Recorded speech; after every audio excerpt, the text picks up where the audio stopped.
There is unquestionably an epidemic of teachers sexually abusing their underage students. More and more, these cases seem to be with women teachers who have husbands, kids, and seemingly perfect lives. What goes on inside these minds? Why throw away your life over something so meaningless, so obviously across the line? Why risk everything for a sexual encounter with a student?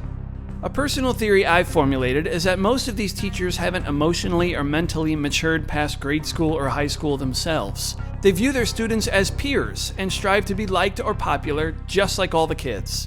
So if Johnny the stud quarterback is popular and lusted after by all the girls in school, it reaches the teacher as well. So when this case involving a male teacher and an 11-year-old just happened and a love letter was discovered and released, I couldn't help but think this helps validate my theory. I mean, look at this childlike penmanship. It looks like it was written by a grade schooler. Now I'm going to read this entire letter, but before I do, here's a little bit on what happened. That teacher has since resigned and is being investigated by both the school district and the Manatee County Sheriff's Office. That 11-year-old girl's parents saw the letter, and tell Aid on your side, they were shocked. Incredibly upsetting as a father. As a dad, where does your mind go from there? What does that even open the door for in your head? What can I do legally, out of frustration of being in receipt of something like this? What more could he have done to my daughter? Even if that letter was written by a family friend or by my brother-in-law, it crossed every boundary and every alarm bell sounded in my mom heart. Mitchell says her daughter was also alone with the teacher for nearly an hour while others played outside during recess. It was very confusing to her as to why she was there. And again, I've asked her if anything happened, and right now she's saying no. Mitchell, however, says the ball was dropped and the teacher should have been fired. Enough is enough.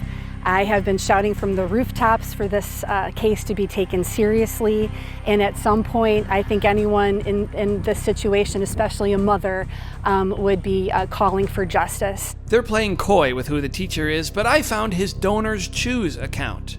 So let's read the letter from Mr. Jarrett Williams. You made me mad the other day and made me throw away my note back to you. I guess I will start over. I am sorry for putting slime all over you yesterday. I thought we could have some fun together, but didn't think about you getting upset with me. You know that I truly love you, and no matter what, that will never change. I really love being your teacher, and more importantly, I love how close we have gotten this year. We have had a lot of fun this year and made memories that I will always remember. On another note, I will say that it bothers me when you look directly into my eyes and lie to me. You forget that I know you pretty well. When you put your head down, ignore me, etc., I know something is wrong. You then typically will talk to all of your friends right after you tell me I just don't feel well, which is a lie. Why do you do that to me? I love that you are in my class and that we've gotten so close this year. I don't think you are that weird anymore, smiley face.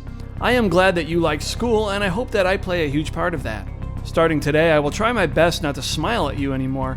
I know you hate it when I smile or therefore happy. So I'll stop. I hope you'll write me back, but I won't expect anything. Love, Mr. Williams. Your favorite teacher only because I have to be. P.S. I'll keep our notes between us and won't show your friends, so you do the same. The mother showed up to the school board not happy that this teacher was allowed to resign and wasn't fired. I am speaking on behalf of my 11-year-old daughter in the picture, Grace Mitchell.